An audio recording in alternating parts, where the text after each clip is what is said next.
নির্বাচনের মাঠ ও সাংগঠনিক শক্তি জোরদারে পৌর যুবদলের নেতাকর্মীদের নিয়ে গুরুত্বপূর্ণ মত বিনিময় সভা করেছেন বাগেরহাট ৪ আসনের ধানের শীষে প্রার্থী বাবু সোমনাথ দে।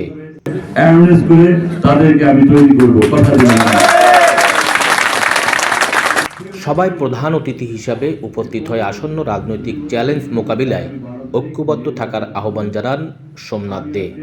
সভায় বক্তারা তৃণমূল পর্যায়ে দলের সাংগঠনিক ভিত আরও মজবুত করার উপর গুরুত্ব আরোপ করেন।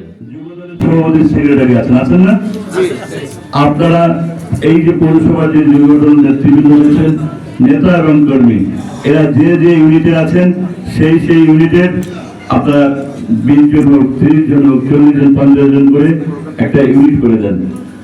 বিশেষ বক্তা হিসাবে উপস্থিত ছিলেন মুক্তিযুদ্ধের প্রজন্ম দলের কেন্দ্রীয় সাধারণ সম্পাদক মোহাম্মদ ইব্রাহিম হোসেন, মোড়েলগঞ্জ উপজেলা বিএনপির সভাপতি মোহাম্মদ শহীদুল হক বাবুল, পৌর বিএনপির সাবেক সভাপতি আব্দুল মজিদ জব্বার, বর্তমান সভাপতি শিকদার ফরিদুল ইসলাম।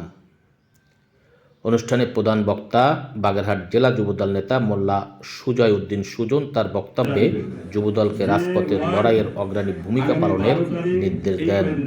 এছাড়াও বক্তব্য রাখেন পৌর বিএনপির সাধারণ সম্পাদক আসাদুজ্জামান মিলন সহ উপজেলা ও পৌর বিএনপি ও সহযোগী সংগঠনের শীর্ষ নেতৃবৃন্দ। মোহাম্মদ আলামিন শেখ, দৈনিক দক্ষিণ বার্তা। পৌর যুবদলের মিটিং হচ্ছে আগামী 12 তারিখ, নির্বাচন আপনাদের।